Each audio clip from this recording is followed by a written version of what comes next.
అందరికీ నమస్కారం. ఓం నమ శివాయ. కార్తీక పురాణం అధ్యాయం 24. అంబీరషుని ద్వాదశి వ్రతము.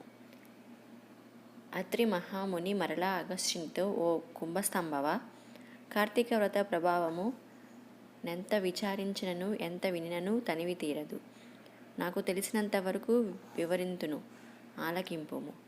గంగా, గోదావరి మొదలగు నదులలో స్నానము చేసినందువలను సూర్యచంద్రగ్రహణ సమయమందు స్నానము చేసిన ఎంత ఫలితము కలుగునో శ్రీమన్నారాయణుని నిజతత్వమును తెలిపెడి కార్తీక వ్రతమందు శుద్ధ ద్వాదశి నాడు భక్తి శ్రద్ధలతో దాన ధర్మములు చేయు వారికి అంత ఫలమే కలుగును.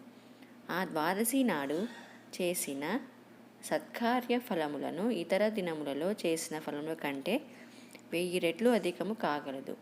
ఆ ద్వాదశి వ్రతము చెయ్యి విధానమెట్లో చెప్పుదును వినుము. కార్తీక శుద్ధ దశమి రోజున పగటిపూట మాత్రమే భుజించి ఆ మర్నాడు అనగా ఏకాదశి రోజున ఏమీ తినకుండా రోజంతా ఉండి ద్వాదశి గడియలు వచ్చిన తరువాతనే భుజింపవలెను. దీనికి ఒక ఇతిహాసము కలదు, దానిని కూడా వివరించెదను. సావుధానుడై ఆలకింపుమని ఇట్లు చెప్పాను. పూర్వము అంబీరసుడను రాజు కలడు. అతను పరమ భాగవోత్తముడు, ద్వాదశి వ్రత ప్రియుడు. అంబీరసుడు ప్రతి ద్వాదశి నాడు తప్పకుండా వ్రతము చేయుచుండేటివాడు. ఒక ద్వాదశి నాడు ద్వాదశి గడియలు స్వల్పముగా ఉండెను. అందుచే ఆ రోజు పెందలకడనే వ్రతము ముగించి బ్రాహ్మణ సమారాధన చేయదలచి సిద్ధముగా ఉండెను. అదే సమయంన అచటకు కోప స్వభావరుడుగు దుర్వాసుడు వచ్చెను. అంబీరసుడు ఆ మునిని గౌరవించి ద్వాదశి గడియలలో పారాయణ చేయవలను గాన తొందరగా స్నానమాచరించి రమ్మని కోరెను. దుర్వాసుడు దానికి అంగీకరించి సమీపము గల నదికి స్నానముకై వెళ్ళెను. అంబీరసుడు ఎంతసేపు వేచియున్నా దుర్వాసుడు రాలేడు. ద్వాదశి గడియలు దాటిపోవచ్చున్నది. అందుచేత అంబీరసుడు తనలో తానిట్లా అనుకొనెను, ఇంటికొచ్చిన దుర్వాసుని భోజనమునకు రమ్మింటిని. ఆ ముని నదికి స్నానంకు వెళ్ళి ఇంతవరకు రాలేదు. బ్రాహ్మణున కాళిధ్యమిత్తునని ఇట ఇచ్చి భోజనం పెట్టకపోవుట మహాపాపము. అది గృహస్థమునకు ధర్మము కాదు. ఆయన వచ్చే వరకు ఆగితిన ద్వాదశి గడియలు దాటిపోవును, వ్రతభంగము అగును. ఈ ముని మహాకోప స్వభావలుడు. ఆయన రాకుండా నేను భుజించిన నన్ను శపించును. నాకేమీయో తోచకున్నది. బ్రాహ్మణ భోజనం మితిక్రమించరాదు. ద్వాదశి గడియములు మించిపోకూడదు.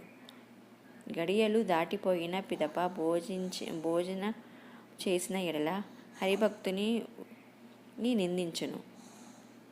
ఏకాదశి నాడున్న ఉపవాసములు నిష్ఫలమగును.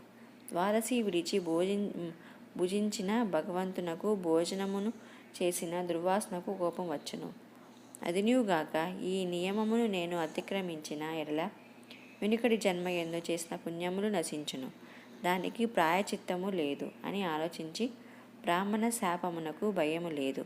ఆ భయమునకు శ్రీమన్నారాయణుడు ఉన్నాడు. శ్రీమన్నారాయణుడే పోగొట్టగలడు. కావున నేను ద్వాదశి గడిలో భోజనము చేయుటయే ఉత్తమము. ఆయనను పెద్దలతో ఒకసారి అడిగి ఆలోచించి తీసుకుంటాను. సర్వజ్ఞులైన కొందరు పండితులను రావించి వారితో ఇట్లు చెప్పాను. ఓ పండిత శ్రేష్ఠులారా, నిన్నటి దినమున ఏకాదశి అవుట చేత నేను కటిక ఉపవాసం ఉంటిని. ఈ దినమున స్వల్పముగా మాత్రమే ద్వాదశి గడియలు ఉన్నవి. ద్వాదశి గడియలలోనే భుజింపవలసి ఉన్నది. ఇంతలోనే నా ఇంటికి దుర్వాస మహాముని విచ్చేసిరి. ఆ మహామునిని నేను భోజనముకు ఆహ్వానించి తిని అందులోకి గాన అంగీకరించి నదికి స్నానమార్థమై వెళ్ళి ఇంతవరకు రాలేదు. ఇప్పుడు ద్వాదశి గడియలు దాటిపోవచ్చున్నది. బ్రాహ్మణుని వదిలి ద్వాదశి గడిలో భుజింపవచ్చునా, లేక వ్రతభంగమును సమ్మతించి ముని వచ్చే వరకు వేచి ఉండలేనా? ఈ రెండిట్లో ఏది ముఖ్యమైనదో తెలుపవాలని కోరెను. అంతటా ధర్మజ్ఞులైన ఆ పండితులు ధర్మశాస్త్రములు పరిశోధించి